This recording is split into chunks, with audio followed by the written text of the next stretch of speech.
नमस्कार भाइयों और बहनों, स्वागत है आपका जंगली मेडिसिन में। आज की ये जानकारी बहुत ध्यान से सुनिए, क्योंकि आज हम जिस वृक्ष के बारे में बात करने जा रहे हैं वो हमारे आसपास सदियों से खड़ा है, पूजा भी पाता है, छाया भी देता है, लेकिन इसके औषधीय रहस्य बहुत कम लोगों को सही रूप में पता है। आज हम बात कर रहे हैं गूलर की, जिसे आयुर्वेद में अत्यंत महत्वपूर्ण औषधीय वृक्ष माना गया है। सबसे पहले एक बहुत बड़ा भ्रम दूर कर लेते हैं। बचपन से हम सब ने कहानी सुनी है कि गूलर का फूल दही में गिर गया और दही खत्म ही नहीं हुआ।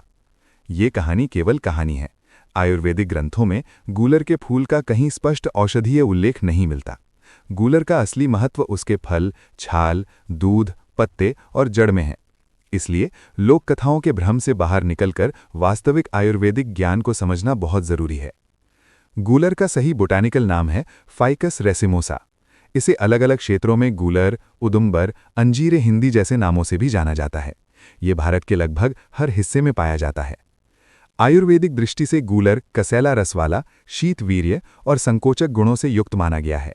यही कारण है कि ये रक्तस्राव से जुड़ी लगभग हर समस्या में उपयोगी माना गया है। चाहे वो नाक से खून आना हो, खूनी बवासीर हो, मासिक धर्म में अत्यधिक रक्तस्राव हो या जुलाब में खून गिरना हो, गूलर इन सभी में विशेष स्थान रखता है। गूलर का फल मधुमेह यानी डायबिटीज में विशेष लाभकारी बताया गया है। पुराने वैद्यों का अनुभव रहा है कि गूलर के फलों का चूर्ण या ताज़े फलों का सीमित सेवन करने से रक्त में शर्करा का संतुलन बेहतर होता है। इसके साथ साथ ये धातु दुर्बलता में भी सहायक माना गया है। ये शरीर को भीतर से पुष्ट करता है, बिना किसी उत्तेजना के। यदि शरीर में किसी भी प्रकार की सूजन हो, चाहे वो आंतरिक हो या बाहरी, गूलर की छाल का काढ़ा उसमें लाभकारी बताया गया है। लेकिन यहाँ एक महत्वपूर्ण सावधानी है। यदि सूजन सामान्य रूप से नियंत्रित है, तब गूलर का प्रयोग नहीं करना चाहिए, क्योंकि ये संकोचक है और आवश्यकता से अधिक संकोचन हानिकारक हो सकता है।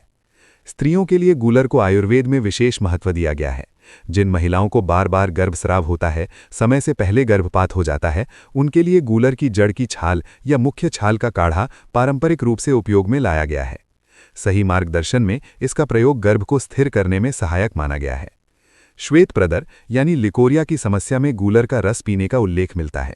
ये गर्भाशय को संकुचित करता है और अत्यधिक स्राव को रोकने में मदद करता है। पित्तज ज्वर, जिसमें उल्टी, मितली, अत्यधिक प्यास और जलन होती है, उसमें गूलर की छाल का काढ़ा या हिम ठंडा जल निष्कर्ष उपयोगी बताया गया है। ये शरीर की गर्मी को शांत करता है और पित्त को संतुलित करता है। भस्मक रोग, जिसमें व्यक्ति बहुत अधिक खाने लगता है लेकिन शरीर कमजोर होता जाता है, उसमें गूलर की अंतर छाल का दूध में प्रयोग बच्चों के लिए विशेष बताया गया है। बड़ों के लिए यही प्रयोग क्षीरपाक विधि से किया जाता है।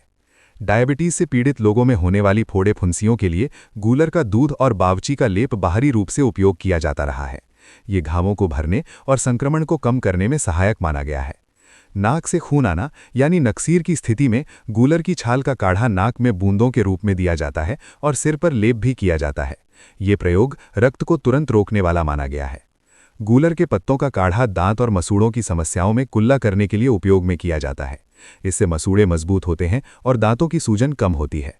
मूत्र विकारों में गूलर के दूध की बहुत ही छोटी मात्रा का प्रयोग पारंपरिक रूप से बताया गया है।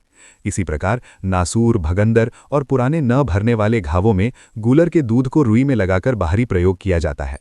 खूनी बवासीर में गूलर का दूध जल में मिलाकर लेने से रक्तस्राव रुकने का उल्लेख मिलता है। वहीं कुछ स्थानों पर बताशे के साथ इसका सीमित प्रयोग पुरुषों की शक्ति बढ़ाने में सहायक बताया गया है, लेकिन ये प्रयोग अत्यंत सावधानी से और वैद्य की देखरेख में ही किया जाना चाहिए। ये बहुत जरूरी है कि गूलर के किसी भी भाग का प्रयोग करते समय पेड़ को नुकसान न पहुंचाया जाए। जड़ उखाड़ना या छाल को अत्यधिक हटाना गलत है। पत्ते, सीमित छाल और फल से ही अधिकतर प्रयोग संभव है। अब मैं आपसे पूछना चाहता हूं, आप अपने क्षेत्र में गूलर को किस नाम से जानते हैं? आपके यहाँ इसका कौन सा प्रयोग प्रचलित है? कमेंट में जरूर बताइए, ताकि ये आयुर्वेदिक ज्ञान और आगे बढ़ सके। कोई जड़ी बूटी, दवा या पौधा नहीं मिल रहा है तो उसे आप ऑनलाइन खरीद सकते हैं। वीडियो का डिस्क्रिप्शन चेक करें। याद रहे, हो सकता है कि आप इस वनस्पति या दवा को सही से न पहचान पाए हों या प्रयोग करने में कोई गलती कर दें। इसलिए इसका उपयोग करने से पहले किसी वैद्य आयुर्वेदिक चिकित्सक से परामर्श जरूर लें। ये जानकारी केवल आपके शैक्षणिक उद्देश्य के लिए दी गई है।